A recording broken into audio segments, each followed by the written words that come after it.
Assalamu alaikum lovely students, welcome to BioFlow. Before watching this video, make sure you like, comment, share and subscribe. इस channel में आपको FSc biology के तमाम lectures मिलेंगी और ये लेक्चर्स एफएससी और एमडीकेट के प्रेपरेशन के लिए हैं। लवली स्टूडेंट्स, आज जो हम डिस्कस करने वाले हैं वो है role of carbon dioxide and water in photosynthesis process.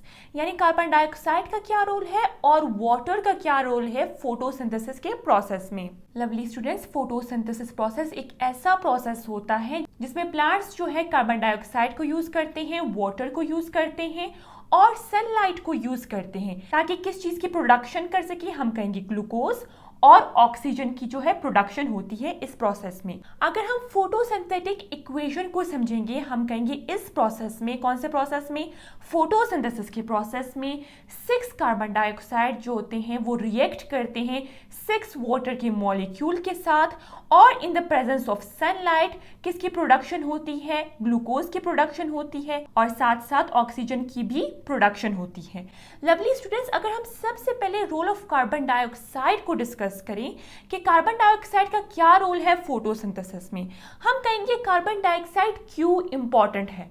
Carbon dioxide इस वजह से इंपॉर्टेंट है क्योंकि कार्बन डाइऑक्साइड में जो कार्बन होता है वो किस चीज की प्रोडक्शन में हेल्प करता है, ग्लूकोज की प्रोडक्शन में हेल्प करता है। आप देख सकते हैं कार्बन डाइऑक्साइड का जो कार्बन है वो किस चीज में चेंज हो जाता है, ग्लूकोज के कार्बन में चेंज हो जाता है। तो ये जो कार्बन डाइऑक्साइड है ये बहुत ज्यादा इंपॉर्टेंट रिएक्टेंट है फोटोसिंथेसिस के प्रोसेस में। अब हम ये डिस्कस करते हैं कि प्लांट्स किस तरह कार्बन डाइऑक्साइड को एब्जॉर्ब करते हैं।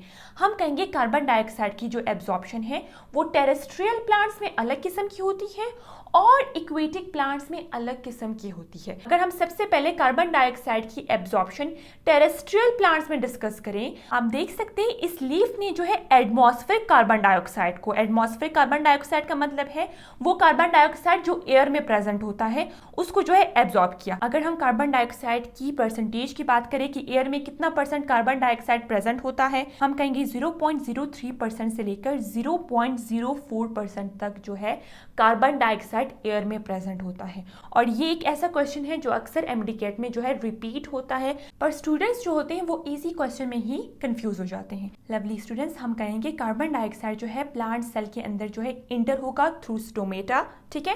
अब ये जो कार्बन डाइऑक्साइड है वो डायरेक्टली मेसोफिल सेल्स के पास नहीं जाएगा। Mesophyll cells are the main photosynthetic cells और उसमें जो है क्लोरोप्लास्ट प्रेजेंट होता है। ये कार्बन डाइऑक्साइड आप देख सकते हैं इस मेसोफिल सेल्स के सराउंड जो है वाटर प्रेजेंट होता है, या फिर हम कह सकते हैं water surround the mesophyll cells. ये कार्बन डाइऑक्साइड जब वाटर के साथ मिक्स्ड हो जाता है तो उसको हम कह सकते हैं डिसॉल्व्ड कार्बन डाइऑक्साइड। ये डिसॉल्व्ड कार्बन डाइऑक्साइड जो है अब जो है मेसोफिल सेल्स के अंदर जो है इजीली इंटर हो सकता है, ठीक है।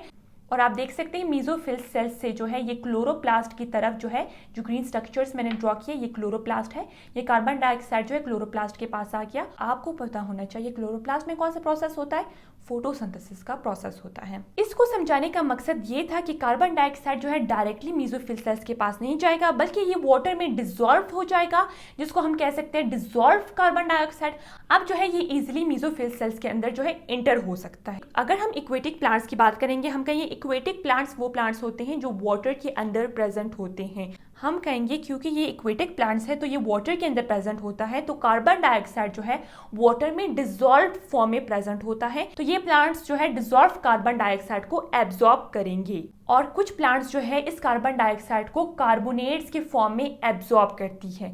लवली स्टूडेंट्स, ये कार्बोनेट्स क्या है, हम कहेंगे कि कार्बन डाइऑक्साइड और वाटर रिएक्ट करता है और इसके रिजल्ट में कार्बोनिक एसिड की प्रोडक्शन होती है। ये कार्बोनिक एसिड जो है in the presence of sunlight इसकी ब्रेकडाउन होती है।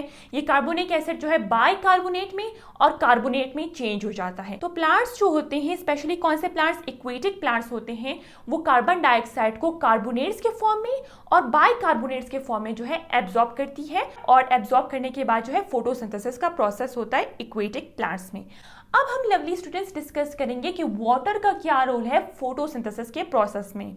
लवली स्टूडेंट्स, अगर हम देखें कि वाटर का क्या रोल है फोटोसिंथेसिस के प्रोसेस में, हम कहेंगे वाटर जो है बहुत ज़्यादा इंपॉर्टेंट या फिर प्राइमरी रिएक्टेंट है फोटोसिंथेसिस के प्रोसेस में। आप देख सकते हैं 6 कार्बन डाइऑक्साइड के मॉलिक्यूल्स और 6 वाटर के मॉलिक्यूल्स जो है रिएक्ट करके जो है ग्लूकोज की फॉर्मेशन करती है। तो ये वाटर जो है बहुत ही प्राइमरी रिएक्टेंट है फोटोसिंथेसिस के प्रोसेस में। अगर हम वाटर का सबसे इंपॉर्टेंट फंक्शन फोटोसिंथेसिस के प्रोसेस में देखेंगे, हम कहेंगे फोटोलिसिस का प्रोसेस। फोटोलिसिस का प्रोसेस एक ऐसा प्रोसेस है जिसमें लाइट एनर्जी जो है वाटर की मॉलिक्यूल्स पे पड़ती है और वाटर का मॉलिक्यूल जो होता है वो स्प्लिट हो जाता है, या फिर हम कह सकते हैं वाटर की मॉलिक्यूल की जो है ब्रेकडाउन हो जाती है 2 हाइड्रोजन आयन में, जो NADPH के फॉर्मेशन में हेल्प करता है, और 2 इलेक्ट्रॉन्स निकलते हैं इस वाटर की मॉलिक्यूल्स में that replace lost electrons in photosystem 2, और साथ साथ जो है हाफ ऑक्सीजन की जो है प्रोडक्शन होती है that release as a by product, या फिर हम कह सकते हैं वेस्ट प्रोडक्ट एयर में जो है वो फिर रिलीज हो जाता है। स्टूडेंट्स, जब आप लाइट डिपेंडेंट रिएक्शन को पढ़ेंगे फिर आप फर्स्ट पॉइंट और सेकेंड पॉइंट को ईजिली समझ सकते हैं। सेकेंड जो है लवली स्टूडेंट्स, जिस तरह हमने डिस्कस किया रोल ऑफ कार्बन डाइऑक्साइड में, water surround the mesophyll cells, और उसकी वजह से क्या होता है जो एटमॉस्फेरिक कार्बन डाइऑक्साइड होता है वो वाटर के साथ मिक्स्ड होकर डिसॉल्व कार्बन डाइऑक्साइड में जो है वो चेंज हो जाता है।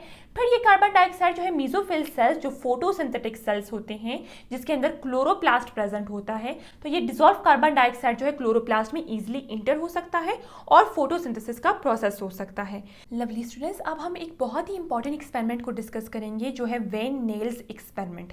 इस एक्सपेरिमेंट से पहले जो थे साइंटिस्ट बहुत ही ज्यादा कंफ्यूज थे। कंफ्यूज इस वजह से थे कि ये जो ऑक्सीजन प्रोड्यूस होता है फोटोसिंथेसिस के प्रोसेस में, ये ऑक्सीजन किसकी ब्रेकडाउन से आया? ये ऑक्सीजन वाटर की ब्रेकडाउन से रिलीज हुआ या फिर ये ऑक्सीजन कार्बन डाइऑक्साइड की ब्रेकडाउन से रिलीज हुआ? यानी इस ऑक्सीजन के सोर्स का पता नहीं था। तो इस चीज को कंफर्म किया एक साइंटिस्ट ने जिसका नाम है वेन नील। इसने ये कहा था कि जो ऑक्सीजन प्रोड्यूस होता है फोटोसिंथेसिस में ये वाटर की ब्रेकडाउन से आता है, कार्बन डाइऑक्साइड की ब्रेकडाउन से नहीं आता। इस चीज को कंफर्म करने के लिए इसने जो है एक एक्सपेरिमेंट किया जिसमें इसने ऑक्सीजन का आइसोटोप ऑक्सीजन 18 यूज किया। फर्स्ट एक्सपेरिमेंट में इसने कार्बन डाइऑक्साइड के साथ एक ऐसा वाटर का मॉलिक्यूल ऐड करवाया जिसमें वाटर की मॉलिक्यूल के साथ किस चीज को लेबल किया था? ऑक्सीजन 18 को। फिर आप देख सकते हैं लवली स्टूडेंट्स कि यहाँ पे जो ऑक्सीजन रिलीज हुआ वो एक रेडियो एक्टिव ऑक्सीजन था। इस चीज को कंफर्म करने के लिए इसने ऑक्सीजन 18 को जो है कार्बन डाइऑक्साइड की फॉर्म में यूज किया। आप देख सकते हैं फोटोसिंथेसिस के प्रोसेस के बाद जो वाटर रिलीज हुआ उसका ऑक्सीजन जो था रेडियो एक्टिव था। आप देख सकते हैं एक नॉर्मल ऑक्सीजन जो है वो प्रोड्यूस हुआ जो रेडियो एक्टिव नहीं है। इस एक्सपेरिमेंट के बाद ये कंफर्म हुआ कि वाटर की मॉलिक्यूल की ब्रेकडाउन की वजह से जो है ऑक्सीजन जो है वो रिलीज होता है। तो लवली स्टूडेंट्स, ये था role of carbon dioxide and water in photosynthesis process. अगर आपको ये वीडियो पसंद आई तो आपने वीडियो को लाइक ज़रूर करना है और चैनल को सब्सक्राइब करना है।